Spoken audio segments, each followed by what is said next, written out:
Hey, Pastor Josh here. We're reading Genesis chapter 34, verses 13 through 23. We are in the midst of a terrible scene in what has happened to Dinah, the daughter of Jacob. The sons have told Shechem, has told his father Hamor that they would be willing to give Dinah to him as wife if they would do just one thing. So let's look at this one thing that they say. So the sons of Jacob answered Shechem and his father Hamor deceitfully. So right here, want to point out this would be a sin. They are being deceitfully. One commentator pointed out that being deceitful would be expected, understandable in warfare situations, but it is never talked about in the positive or being condoned when it is in the middle of a peace treaty. And so that's essentially what Jacob's sons are doing here is they're making a quote peace treaty with Shechem and Hamor. Remember, Dinah at this point is still at Shechem's house. She's there. She's not out. He's taken her forcefully. He was mean to her, violated her, forced himself upon her. He has her in his home. And because he has these romantic feelings for her, because in their mind he truly loves her, for some reason that then excuses everything. They never apologize. There's no sort of repentance. Just let her be my wife is what is happening here.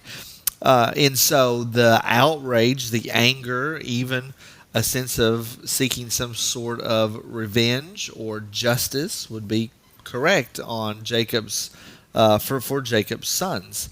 But the way they go about it is not condoned or approved by Moses as we read through. So right there we know they're doing this deceitfully because he had defiled their sister Dinah. They said to them, "We cannot do this thing, that is, give our sister to one who is uncircumcised, for that would be a disgrace to us." So right here they take this symbol of their relationship with God, the symbol that God gave Abraham, and they are emptying it of all theological religious significance. They are saying we can't do this. It would be a disgrace to us. In fact, what Shechem did was a huge disgrace. And so they are emptying this process of circumcision.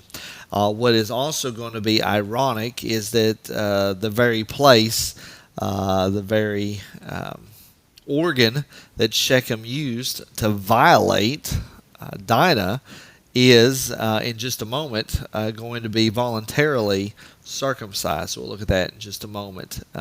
Verse 15, only on this condition will we agree with you, that you will become as we are by every male among you being circumcised. So the only way Dinah is we're going to give her to you as your wife. The only way we're going to be supportive of this is if you and everyone else become circumcised.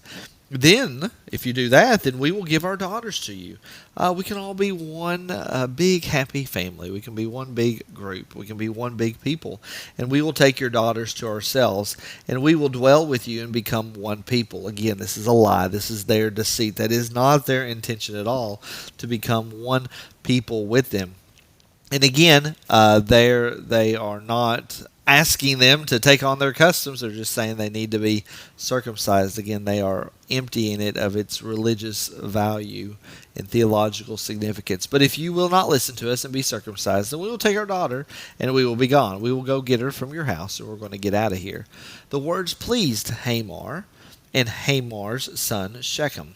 And the young man did not delay, so he's very eager to do this, to do the thing, because he delighted in Jacob's daughter. Now he was the most honored of all his father's house, which is sad. This is the best they have, and this is how he acts. Uncontrollable lust that brings about pain to someone else. So Hamor and his son Shechem came to the gate of their city and spoke to the men of their city, saying, so you got to imagine what Hamor and Shechem's got to do. They got to go back to their the inhabitants of their city. The leaders are going to have to tell everybody, hey, so you all need to be circumcised. So let's see exactly what they do. It says, these men are at peace with us. Let them dwell in the land and trade in it. For behold, the land is large enough for them. Let them stay there. There's enough land. They can dwell here with us. Let us take their daughters as wives, and let us give them our daughters. So let's become one. Only on this condition will the men agree to dwell with us, to become one people, when every male among us is circumcised, as they are circumcised. Notice they do not say that it is because of what Shechem did. Now, perhaps everybody already knew what he did, because remember there's this rumor that ran around, and Jacob already found out about it, and then his sons found out about it while they were working in the field. But they didn't say this is why we're doing it, so that Shechem could marry Dinah. They're kind of hiding that aspect, and they're saying that these people can become one with us. And then they're saying, hey, here's the benefit to you all. Will not their livestock, their property, and all their beasts be ours? So this was even kind of a tricky situation.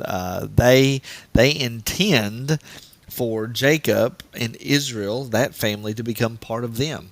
Only let us agree with them, and they will dwell with us. So they make the pitch to the men of the town. We'll see in the next video to see if they will actually accept the pitch and what will happen. Again, I want to say chapter 34 is a very unfortunate, terrible chapter. And this has all happened because Jacob is not fulfilling his vow. He made a vow to the Lord to go to Bethel, to set up an altar, and to live there. He made that vow to him when he left, when he was running away from Esau in the first place. And now he's come back with all these people, and he has not gone back to Bethel and built an altar. Instead, he is here in Shechem dealing with a guy who's named after the city, Shechem. So I pray that has been a blessing to you. I pray the Lord has used that, and I will see you in the next video.